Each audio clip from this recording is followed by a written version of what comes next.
forces put together in the world when the war started. Had less than 500 planes.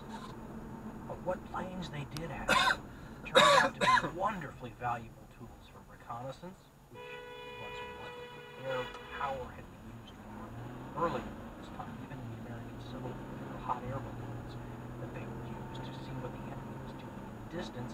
Planes were wonderful for that. They also turned out to be fantastic in the more technologically sophisticated armies at what was known as artillery spotting. And that allowed your guns to shoot at targets that the gunners couldn't see. You could shoot, for example, far away over a hill, and if there was an airplane there, they could tell you what was happening, and that was interesting enough too, trying to explain without radios and everything what was happening. But they could tell you that your shot fell short, or went long, or was too far to the left, or too far to the right. And this gave a huge advantage to the armies that could make that work. The less sophisticated armies like the Russians couldn't, and hence were relegated to shooting at things they could only see at.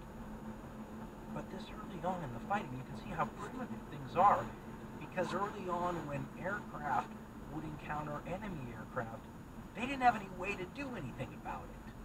They were taking handguns, these pilots, up in the planes with them, and trying to take pot shots with their pistols at the enemy air pilots. That's how sophisticated things are at this stage of the war. It's only when the Germans run up against the trench warfare in the Western Front, and they're forced to start looking for things that might help them break the stalemate, that they notice they have the greatest Zeppelin fleet in the world. Zeppelins, of course, are lighter than aircraft, like blimps, dirigibles, those kinds of things.